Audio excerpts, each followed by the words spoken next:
বলেছেন সেটা বড় কথা নয়। উনি সিপিএম আজ বলছেন, কাল বিজেপি বলছেন। উনি যা আমি বাজারে শুনছি, সিপিএম বিজেপি যে অর্থ মানুষের কাছ থেকে নিয়ে কি করছেন সেটা আমি মানুষের উপরে ছেড়ে দিচ্ছি।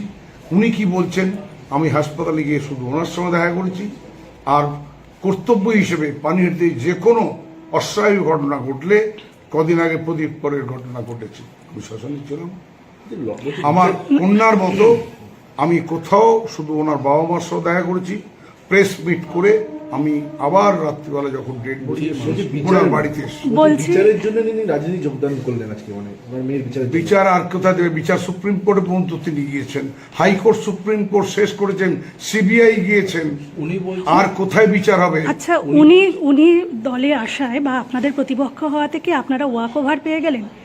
আমি দেখো, রাজনীতিতে ওয়াক ওভার শব্দটা আমি ব্যবহার করি না, কারণ যেভাবে উনি রাজনৈতিক ষড়যন্ত্রের মধ্যে পা দিয়েছেন সিপিএম বিজেপির মধ্যে, তাতে উনি এই ষড়যন্ত্রকারীদের মধ্যেই নিজেকে নাম লেখালেন। এতে উনি তার ফল পেয়ে যাবেন, পানিহাটির মানুষ তাকে যোগ্য জবাব দেবে। লড়াইটা কেমন হবে? লড়াই তো আমরা কাজের বিনিময়ে দেখছি।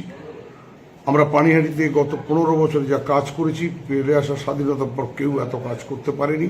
কাজের ভিত্তি, মমতা বন্দ্যোপাধ্যায় 100টি সামাজিক প্রকল্পের ভিত্তি।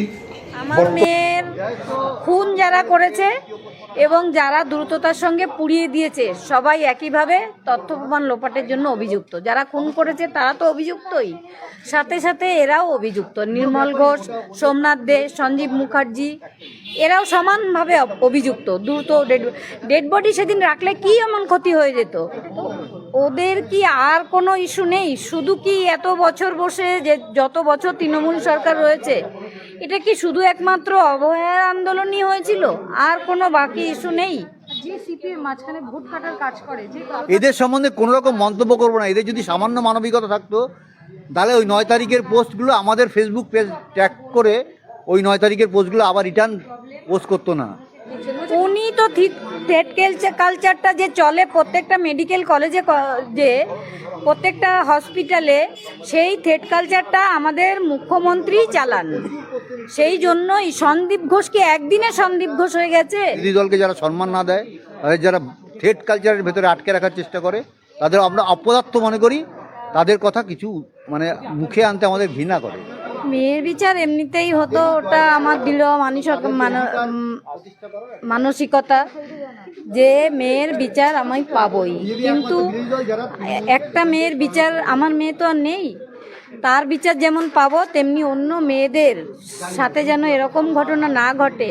অন্য কোনো বাবার মায়েদের যেন কোনো দিন সেই 9 তারিখ আমাদের সাথে যেটা ঘটেছিল সেটা না ঘটে, তার জন্যই আমার এই লড়াই। এটা লড়বে পানিহাটির মানুষ। আমি জিতলে পানিহাটির মানুষ জিতবে। পানিহাটির মানুষের হয়ে লড়াই আমার। হার জিত সেটা তো আমার কাছে নেই, এটা পানিহাটি বাসীর কাছে রয়েছে। পানিহাটি বাসী যদি আমাকে সমর্থন করে তাহলে আমি জিতবো, পানিহাটি বাসী আমাকে সমর্থন না করলে আমি হেরে যাব। সিপিএম বারংবার বলছে, সিপিএম এর তরফ থেকে বারংবার বলা হচ্ছে যে তামান্নার মাকে আমরা সাপোর্ট করছি, অভয়ের মাকেও সাপোর্ট করছি, কিন্তু পলতান দাশগুপ্ত কোনোভাবেই তার যে মনোনয়ন সেটা প্রত্যাখ্যান করবে না। করুক, ঠিক আছে। সিপিএম এর আন্দোলনটা আপনাদের অভয়কে তারপরে আপনাদের বিরুদ্ধে লড়াইটা কি? ওদের কি আর কোনো ইস্যু নেই? শুধু কি এত বছর বসে, যে যত বছর তৃণমূল সরকার রয়েছে, এটা কি শুধু একমাত্র অবহেলার আন্দোলনই হয়েছিল? আর কোনো বাকি ইস্যু নেই? এটা আমাদের তো অনেক ইস্যু রয়েছে। আমার মেয়ে যেমন হসপিটালে কর্মরত অবস্থায় মারা গেছে, তারপরেও অন্তত 200 ঘটনা ঘটেছে এরকম।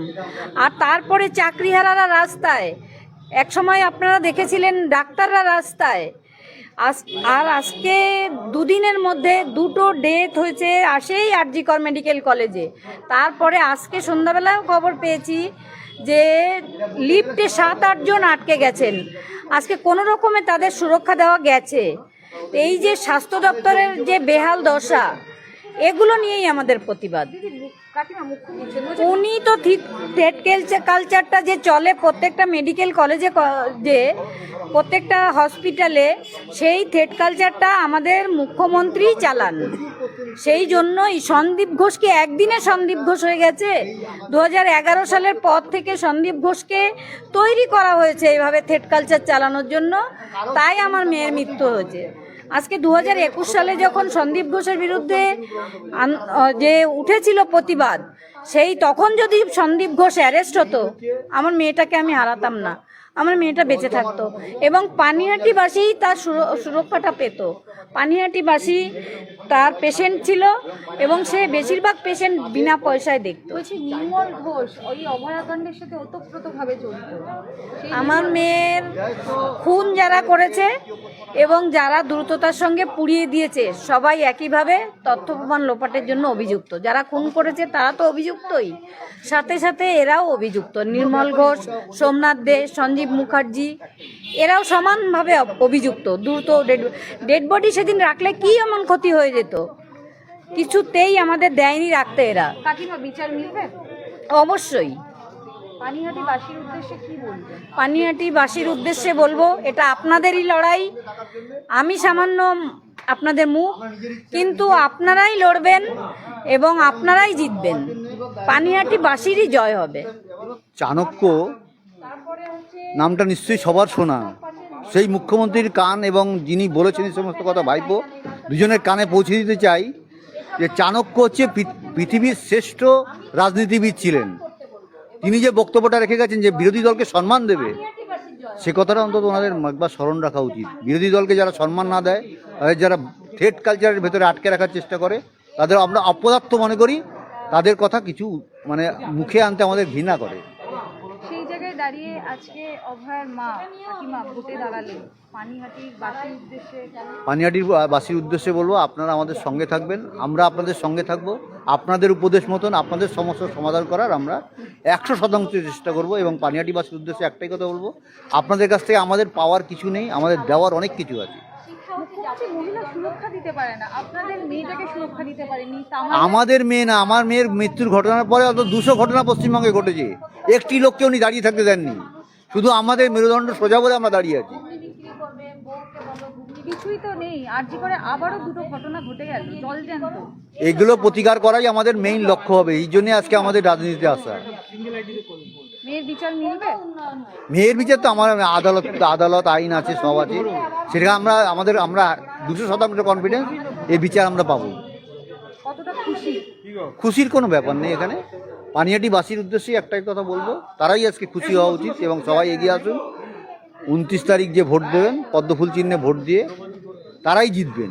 আমি পানিহাটিবাসীর উদ্দেশ্যে এই কথাটাই বলবো। আপনাদের লড়াইটা কি তাহলে মূলত রাজ্য সরকারের বিরুদ্ধে? রাজ্য সরকারের বিরুদ্ধে এবং এই তৃণমূল সরকারকে উৎখাত করাই আমাদের লক্ষ্য। আর যে সিপিএম মাঝখানে ভোট কাটার কাজ করে, যে কলতান দাশগুপ্ত, এদের সম্বন্ধে কোনো রকম মন্তব্য করবো না। এদের যদি সামান্য মানবিকতা থাকতো, তাহলে ওই 9 তারিখের পোস্টগুলো আমাদের ফেসবুক পেজ ট্যাগ করে ওই 9 তারিখের পোস্টগুলো আবার রিটার্ন পোস্ট করতো না।